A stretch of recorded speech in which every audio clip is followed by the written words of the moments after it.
I think maybe we should jump into something that, kind of speaking of things evolving. Mudbound, a movie that is only on Netflix. I don't know if we would have even seen this movie as of 5, 7 years ago, maybe as like a small art film, but it premiered at Sundance, got a lot of buzz, picked up by Netflix after what A24 I think was making an offer for it. A24 and Annapurna, so everybody wanted this as far as like your Lady Birds, your Oscar bait movies. Right. Netflix won it, and kind of like a beast of no nation. Yeah. So, Mudbound, Dee Reese. Yep. This is like her first really big film. Her last big film was Bessie, but I think the most notable recent work was she directed an episode of Empire, which is that show still on the air? On Fox, yeah. Oh, wow. So, I don't think it's as it is fallen considerably in terms of any critical attention, but I think it still does decent numbers. That was like when Nowstalgia started, bro. Like Empire was like rising then. Yeah. Feels like forever. The show is going up and down. Sorry. So Mudbound, what was your take? It's sitting at 90% Rotten Tomatoes after I think like over 100 reviews. What was your impression of Mudbound? Yeah, I really liked it. I think has a lot of great acting, and it's it's kind of a dark, haunting story at the end of the day, but it's the characters all kind of shine through, and the script really takes you to that 1940s post World War II South setting really well. And I mean, you look at the cast, it speaks for itself, but I mean, each one of them I think really has great moments, and it's a movie about PTSD and race relations in the 40s, but the characters are so strong that I think that's what really resonates. I mean, who jumped out at you as a notable performer? Well, I think Garrett Hedlund playing Jamie McCallan. So this is a story about the McCallans and the Jacksons basically being farmers on the same crop or same piece of land. But Garrett Hedlund was phenomenal. Also, Jason Mitchell as Ronzel was really good. Basically, the two main characters. Also, I didn't recognize Mary J. Blige. Me neither. Couldn't believe it. Good. Yeah, she was really good. It's really interesting. Also, Jonathan Banks. I like him so much as Mike Ehrmantraut. Seeing him in this role as the antagonist and as Pappy. Yeah, Pappy McCallan, a major racist. It was kind of tough, dude. Like, he really made me feel uncomfortable. I really hated him by the end. Like, I was rooting for him to die.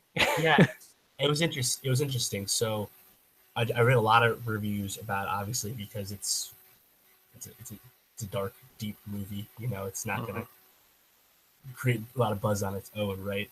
So I need to engage with this. And some people are calling kind of the third act and the big thing that happens to Ronzel that Pappy's a part of as kind of like cartoonish and over the top. And I was like, what? In one sense, I get that. No, just because it didn't like fit the vibe of the movie. It was so extreme, almost out of nowhere. I think it's like tonally, which I can see. But the same, and then another person said it. Well, yeah, but racism's never convenient, is it? And I'm like, you know what? You're right. So I had no problem with it the other day, but I didn't either. A haunting racist character, and the way it boils up at the end is a tough watch. Yeah, it definitely makes you feel uncomfortable. But it also struck me as that probably was the way that seemed like a very realistic portrayal of something that might happen. And actually, I thought what happened to Ronzel was almost like not really as far as they would go, because I don't think in most situations they would have let him just live. I mean, it made me feel incredibly uncomfortable, but at the same time, like I was like gripping my chest for the last like 30 minutes of the movie because it was that affecting. So I thought it was very well done. The only I think my biggest gripe with the movie is just the use of Jason Clarke as Henry is basically just a dunce and oblivious Wasn't a good farmer. yeah, jackass throughout the whole thing was a little aggravating just because he didn't know anything that was going on. I mean, his wife is fucking his brother. His wife's miserable. His dad's a racist trying to kill. I mean, I guess he was aware his dad's a racist, but like couldn't take a stand or didn't know what to do.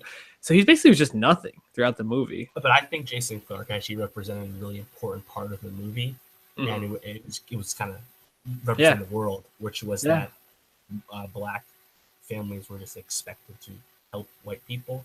You know, like you would ask Rob Morgan's character, Ronzel's dad, and Rob Morgan would always say yes. He would always help him because that's just what it was.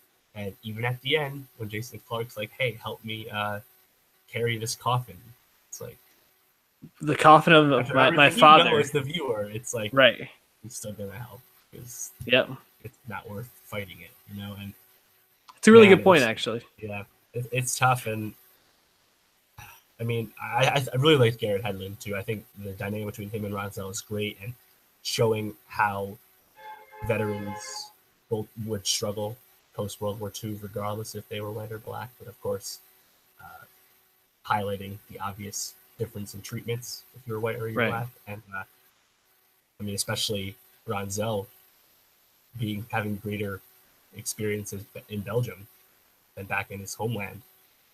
You know, it's a little on the nose, but it works well. Yeah. So this is a movie. One other thing I want to throw out. Yeah. So A.O. Scott, great critic, writes for the New York Times.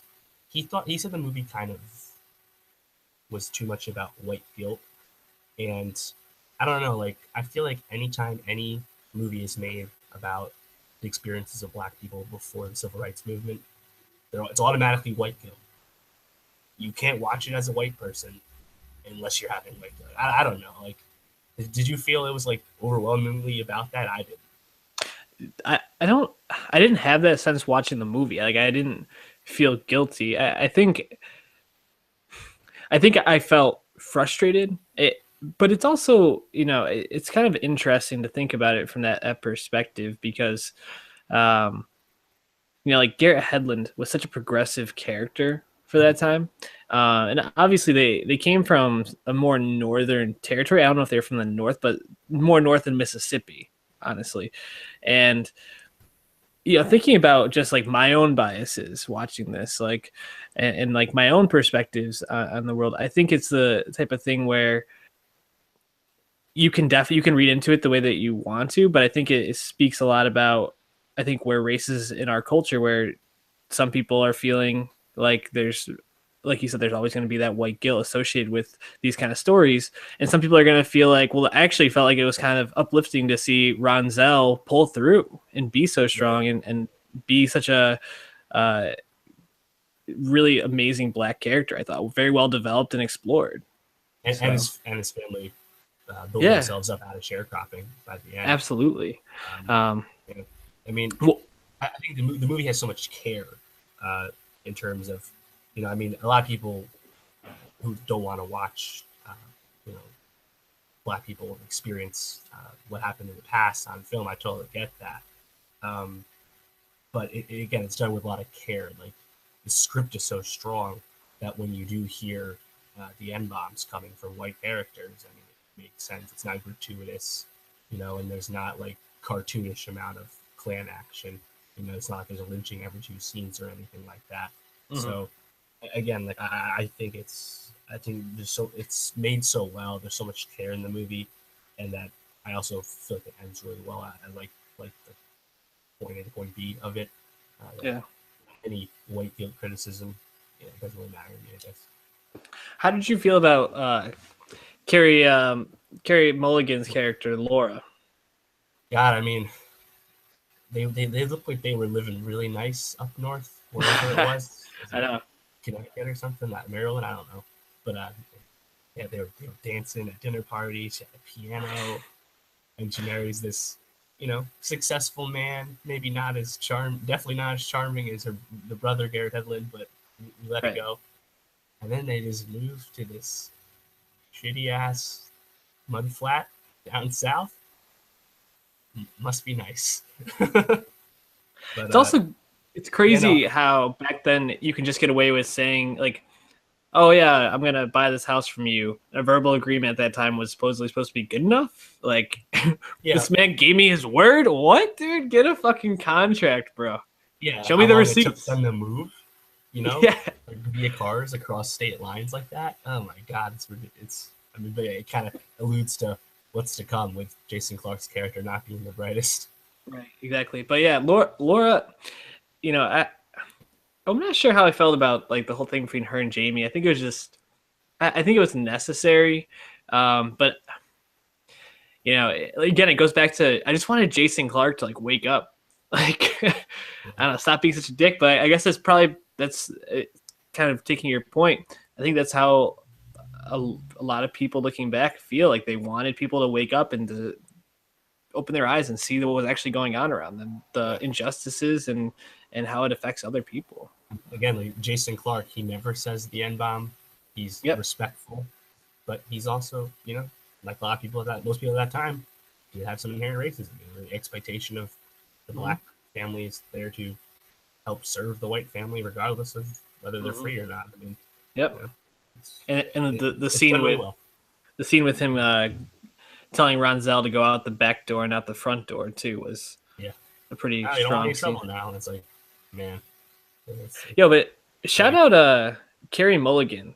She's been in some fucking great Yeah, movies over the last couple of years. Drive, The Great Gatsby.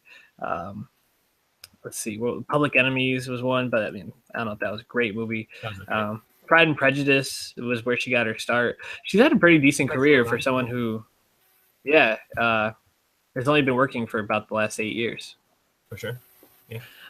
Any last thoughts on this movie? Yeah, I mean, so I've been doing a lot of Oscar reading at this point. We're kind of getting to that time. All the contenders Mm-hmm. are coming out shortly, starting their premieres, etc. And it does seem like Mudbound's going to be hurt by the fact that it was a Netflix release. Yeah. Sundance is back in January, so the huge buzz of Mudbound when it was at that time the top movie of 2017. You know, a lot of times passed. So I'm not sure how much Oscar nominations this guy will get. Um, Acting nominations wise, I think Jason Mitchell is very deserving. There's talk of Mary J. Blige for Golden Globes, perhaps, but you know, maybe a best adapted screenplay because it's based off of That's a what I was gonna say. 2008 novel.